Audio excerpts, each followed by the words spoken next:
Thanks, Nikki. Good afternoon, everybody. It's nice to... Thank you, Nikki.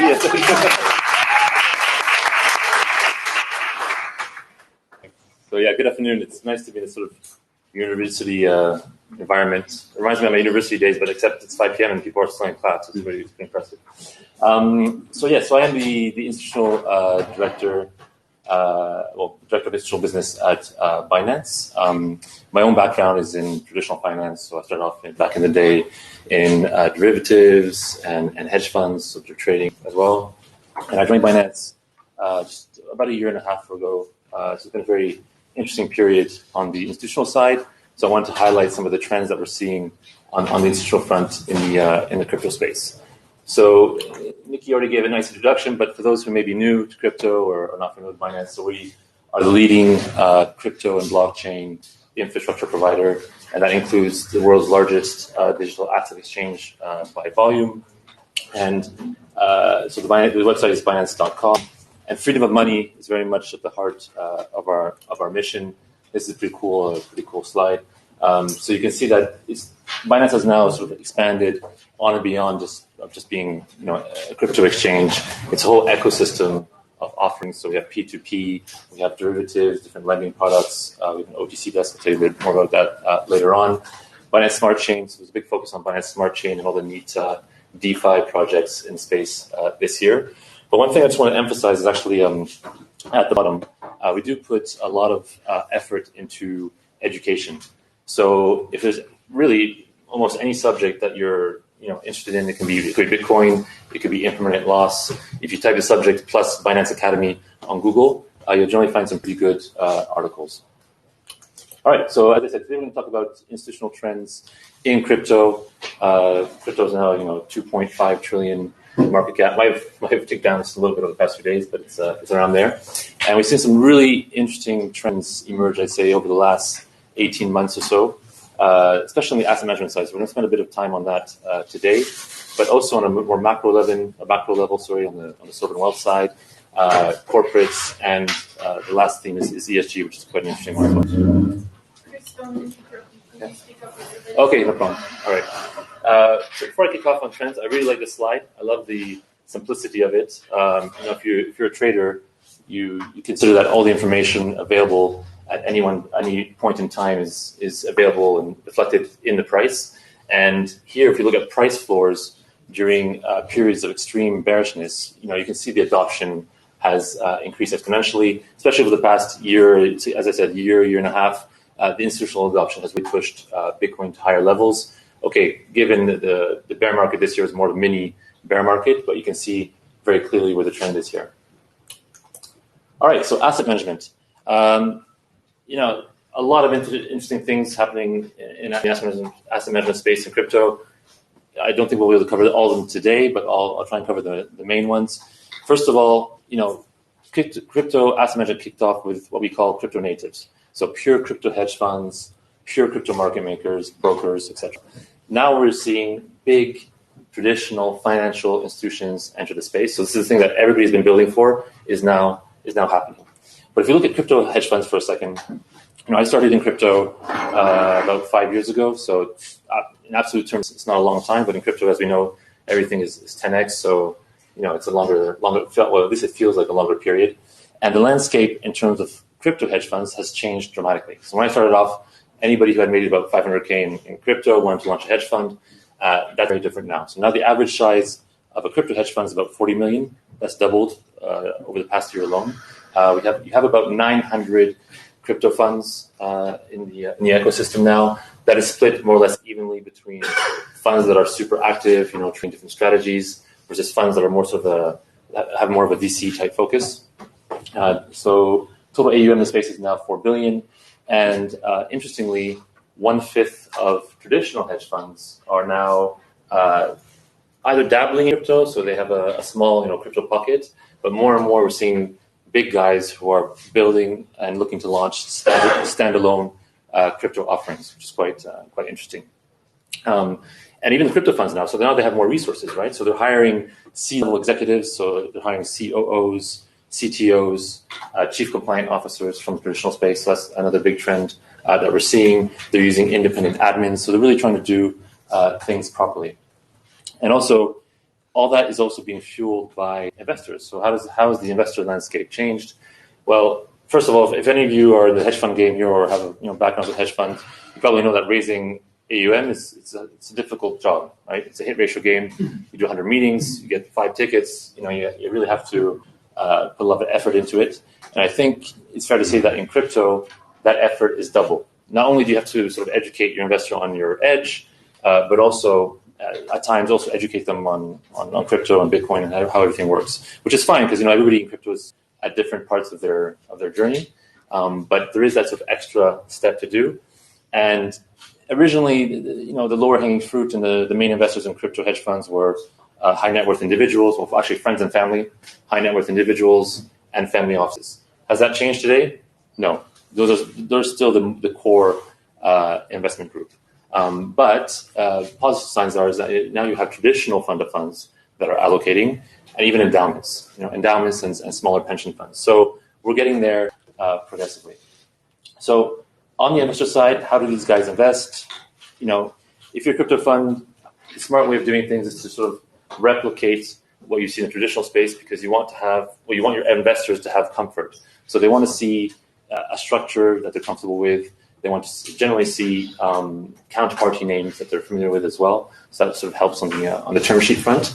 But you can either invest through a fund structure or more and more what we call managed accounts. So these are actually, for those who are familiar with managed account platforms in traditional space like Celle or DB Select, it's a little bit different in crypto. Here we're actually referring to accounts on exchanges. So on Binance, for example, you can open your own master account, and below that, you can open sub-accounts you can allocate to trading teams that you've identified.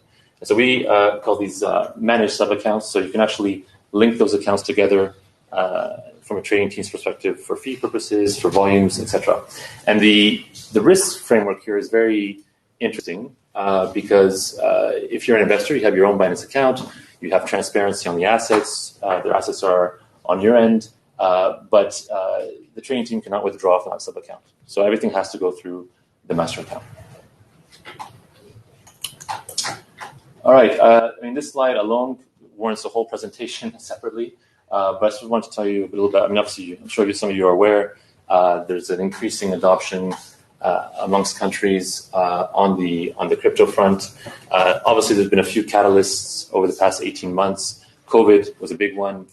Increased deficits, excessive fiat printing, fears around currency debasement, inflation have increased as well, and also countries have wanted to sort of move away from the dependency on U.S. FX reserves. So we're seeing an increased adoption for cryptocurrencies and Bitcoin in particular. El Salvador was the first to pull the trigger and adopt BTC as legal tender. Let's take a step back here. For those of you who have been in crypto for a few years, look at what we're talking about here. Actual countries adopting legal tender, Bitcoin as legal tender. That's a huge, huge thing. And now the question is, who's going to be next? So there's a lot of talk about Ukraine. President Zelensky is quite pro-crypto. Some legislation passed in the beginning of September that was quite favorable to sort of laying the ground there and building a framework for crypto. And they're speaking a lot with their El Salvadorian counterparts. Venezuela is another one. They had a crypto experience back in 2018. Didn't quite gain the traction that they had expected, but at least it shows sort of a willpower and a initial framework to do something.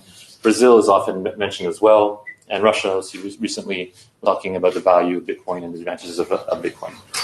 Another subject I won't go too into today, but central bank digital currencies. So the Bank of England the other day was sort of highlighting the advantages of CBDCs.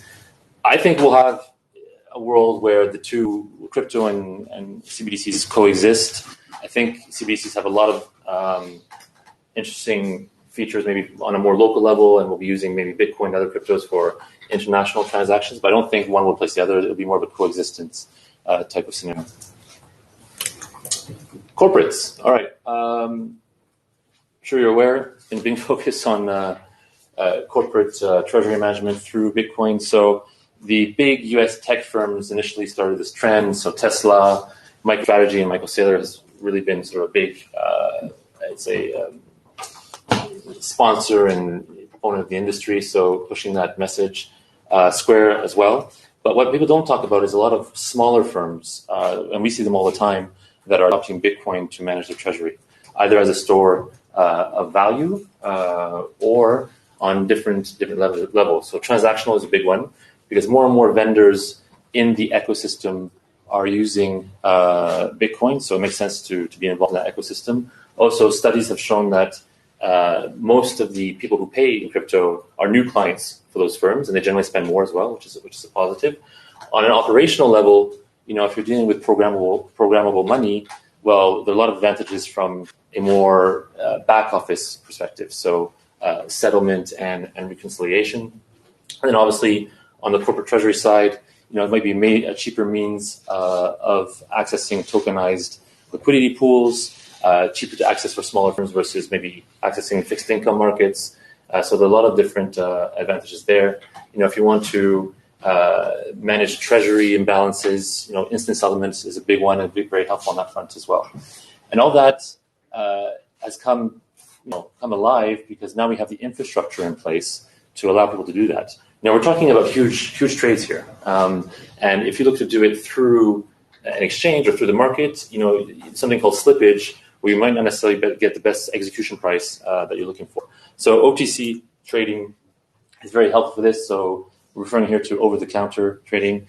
We do have an over-the-counter desk and portal at Binance that people can use. Some more detail here. So you can trade any coin that's listed on Binance OTC with us. You can either talk to our desk directly, so you're actually interfacing with a human being, which is a nice thing. But you can also just trade directly through the portal if you want to. And we'll give you one price for the full size. So we take on the execution risk. And doing that, as I said, you avoid slippage. It's very sort of straightforward. It's very discreet as well. So you don't have to go through the exchange. So we don't see your trade on the order book either.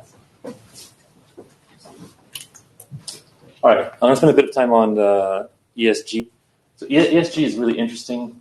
Even on and beyond crypto, if you look at the ESG market, I think the projections are that by next 3 or 4 years, we're talking about 53 trillion in AUM. So that's 1/3 of the AUM that's out there.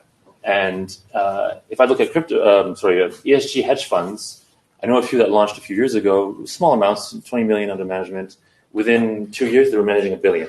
So I'm just trying to illustrate here the sort of adoption rate within ESG, and that would be a trend, or an opportunity that would really unfortunate to miss out on in crypto. And it's really interesting that we're now talking about crypto within the ESG narrative. So when we talk about ESG and crypto, we're mostly talking about miners because they have obviously huge energy consumption to mine their Bitcoin. So that's more the E part, but more and more we're seeing the S and the G that are coming into the spotlight. And if you look at all the companies that have raised billions of dollars, especially on the infrastructure side in crypto, they're going to have to also tick that ESG box going forward. And actually, I was speaking to an ESG manager the other day. He's very transparent. He said, "Listen, I love crypto. I think it's really an interesting theme. But if it doesn't meet my ESG criteria, I won't be able to invest." So it's just an important thing to take into account. But there are some positive trends in space. So I think last year, around 3/4 of the miners were using renewable energy to mine their Bitcoin. There's also a lot of innovation happening. So if I look at the Binance Smart Chain, for example, BSC processes millions of transactions per day, and I think the energy equivalent to process that is lighting up a light bulb for 1/10 of a second. So it's pretty impressive. I also came across this company in Spain, really neat what they were doing. Essentially, they were building these facilities next to farms that were housing pigs. Obviously, pigs emit gas, and they were using that bioenergy, so methane, to mine the first carbon negative footprint Bitcoin. So it's quite impressive, and especially in the States as well. So you have a lot of oil drillers that can't move their excess natural gas through pipes. So they're actually working with Bitcoin miners who are using that natural gas to mine Bitcoin, and then they're paying for that gas with Bitcoin. So it creates that really interesting sort of circle and ecosystem. All right. Just a word about our institutional services at Binance.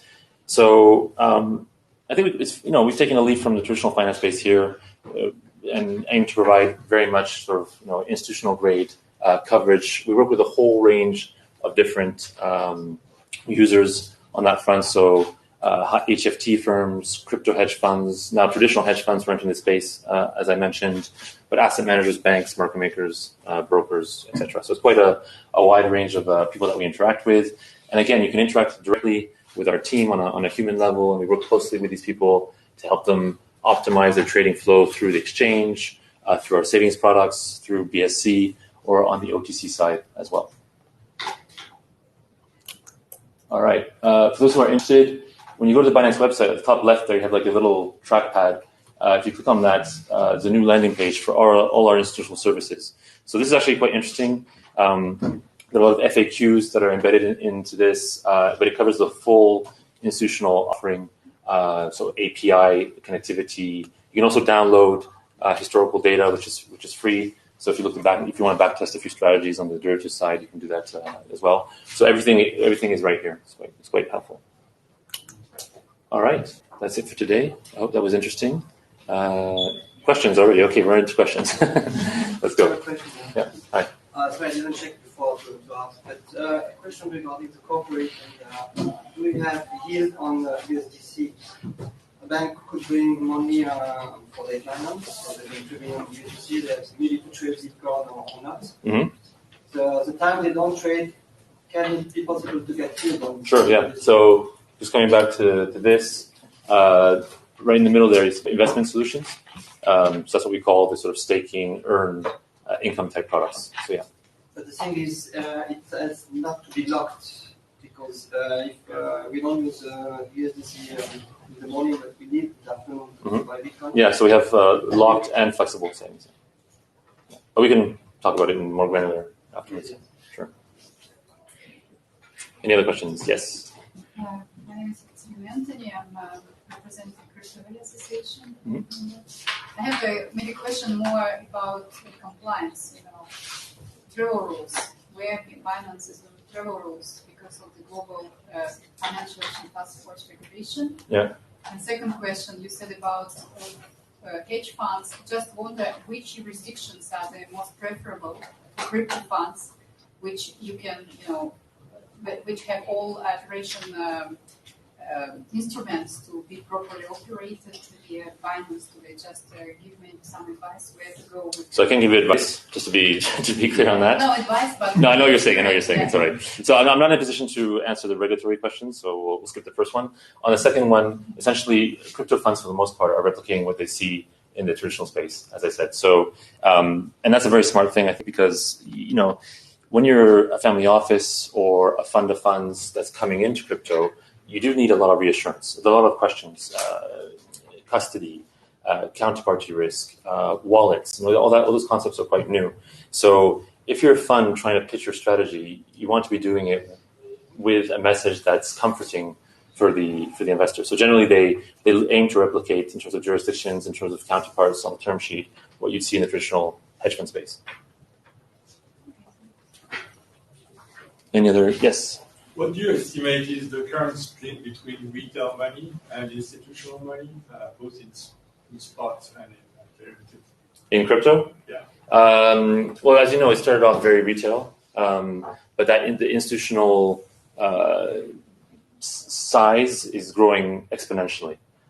So in reality, when you talk about institutions in crypto, we're talking about crypto native guys who are they're just pure crypto backgrounds, or were from the traditional space but entered crypto quite early. So those are the guys who are doing size today. But that will change rapidly because now you have the big guys coming in. It's early days, but when you look at a sizable traditional hedge fund, a lot. If I take the carry, spot versus futures, for example, they have 10 people working on that one strategy versus a 2-man potentially crypto entity. So to answer your question, I think the split is going to grow on the institutional side quite rapidly. But you don't have It's hard to say. Yeah. Right. And the new institutional money is coming on the derivatives Yes. side more? Yeah. Yes. Well, spot and derivatives. That's actually a really good question. Up until now, I didn't actually touch upon this too much, but the strategy part in crypto is really interesting. So 5 years ago, the initial crypto hedge funds were just pure, simple Delta One tracker funds. So and that was a good business. You get access to Bitcoin and you're charging 2 and 20 in fees. That's not the case anymore. Then we saw arbitrage, so intermarket arbitrage on spot. Then we saw triangular arbitrage, etc. Then that evolved into derivatives arbitrage. Now we have funds that are kind of hybrid between trading and VC-like.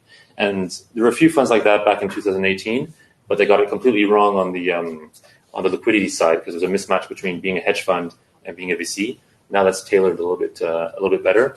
And it's funny to see how things have now come full circle, and we have all these ETFs launching. So Delta One products again, obviously with a lot lower fees. I think we're going to see a really intense battle on the fee front when it comes to ETF products and then future-based, spot-based, etc. So the strategy front is evolving quite quickly. I think the next focus will be options. More and more people will be doing options. So I didn't highlight it in detail, but we also have an institutional options platform for those who trade options. And then DeFi. So it'll be DeFi. So we're obviously already seeing some yield-based strategies, but then derivatives on DeFi will probably be the next big thing. Yes. Christoph, is there any institutional interest towards NFTs as a part of treasury management? Not that I've seen so far. That's a very good question. I think NFTs, like everything, start off a little bit retail, but I think there are a few people looking at doing some strategies from an institutional perspective in the NFT space, but not in terms of. I haven't seen anything in terms of treasury management. Yes. Really enjoyed it. My question is about the kind of blue chip tier one guys coming into the space, the traditional guys, so real money asset managers, big blue chip hedge funds. Mm-hmm. Do you see them trading on platforms with the most amount of liquidity, which are Binance, etc., or do you see them leaning towards the more traditional exchanges like the CME and the CBOE now coming in? Where do you see them sitting when they come in? Yeah, that's a very good point. It comes down also to what they internally are allowed to do. So I think the more sophisticated hedge funds are a little bit more fast moving. So they're already trading derivatives. Real money, if we're talking about big asset managers, long only equity, if they're going to do something in crypto, it'll be very straightforward today, Delta One. So as I was saying earlier, everybody's at a different part of their crypto journey. But those who are restricted there are people who are just restricted to trade on CME because they already have the pipes in place to do that. Yes. Yeah. Earlier today, we heard from an infrastructure custodian player that exchanges holding the cash to pre-funding the accounts, holding the assets, and running the matching engine are a questionable thing. What trends do you see remedying that? What trend, sorry? To remedy? Remedy that. I think everybody has their own opinion when it comes to custody. From our perspective, I mean, obviously we work with some big people in the space, very active on the exchange. We also introduced an insurance fund, it's called the SAFU fund. For those who are in crypto, they will get the reference, but SAFU, to cover sort of extreme cases. So I think custody is maybe a perception thing, but in the end, you want to be able to appreciate counterparty risk, essentially. You don't see a trend towards clearinghouses or Potentially down the line. It's hard to say. I mean, crypto is such a fast-moving space. I think as more and more traditional institutional players enter the space, so the big guys, we're going to see the custody space evolve quite rapidly. There are different elements to take into consideration, like balance sheet, as we were saying earlier, but it's hard to say in crypto where things will be 6 months from now, right? So, but it will be a big focus for sure. Yes. You were talking about the institutional accounts before. In order to, how does it work concretely? For example, does it mean that every single client has to open their own account at the Binance and then delegate the authority to a master account that can manage it? If you want to invest, you mean, in your example? Like I'm thinking of, for example, an external asset manager who would want to use that. Yes. As a platform. So there are two questions embedded in your question. First question, if you want to invest into a crypto trading team, for example, there are different ways of doing that. Either invest directly into the fund structure, that could be like a Cayman traditional structure, or as I was saying earlier, you can open an account on Binance, for example. So you're as in the investor, and you can open a sub account underneath your master account, so it's separate. You can see the assets, you can see the full transparency, and you delegate, as you say, you're basically giving the API keys to the trading team to run their strategies on. So that's the way people are doing it. Otherwise, if you're on the asset management side, so if you're an asset manager, you might want to hire some new traders. Okay, same kind of approach. You have your master account, you open some sub accounts for these new teams, and you can allocate capital to them through sub accounts. But they won't be able to stay past midnight in the office and withdraw the coins to their own personal wallet and disappear because everything has to go through the master account. Yeah, but I was asking of the link between the two. So how do you manage other people's accounts? Through API. Okay, they have to. Everybody has to do their own. You can't open accounts for your accounts. You can also do that. That's something different. Okay, so you're getting at. Yeah. Well, so we do that through what we call our broker program. We can talk about that in more detail. It is possible. Oh. I think we have time for one or two. We had one in the back, yeah. Thank you for the presentation. Quick question. You mentioned custodian services as one of the products that will emerge and then will grow in demand. What other products for institutions are missing still to accelerate this institutional adoption? Good question. I think not necessarily missing, but as I mentioned earlier, I think options will be a big focus. And what we see in the options space today is very plain vanilla. You can buy calls, you can sell calls, you can buy puts, and you can sell puts, and you can do spread strategies around that. When you look at spot, a lot of people are thinking, okay, if you look at Bitcoin versus Ether, there might be decoupling between the two in a few years. Today, everything's very correlated. Like Ether is kind of like a Bitcoin on steroids, but in terms of price action. But if things then start to decouple, then that becomes interesting. Then if you're an asset manager, you can start to think a bit more in a creative fashion and think, okay, well, I want to buy a best of put where the payoff is based off basket. And so you take a basket and the payoff is based off the best performing asset, i.e. the one that falls less. But in times of crisis, everything correlates together. So instead of paying 2% for your insurance protection, you're paying 50 bips because it's based on the basket. But that's only going to become interesting if there's a decoupling. The other sort of linked to that, I think structured products will be more and more prominent in the next few years. I mean, here in Switzerland, obviously, there's a huge market for structured products. I think in crypto, we're only at the very beginning of what we've been able to do or see, and there's going to be more interesting payouts available to investors.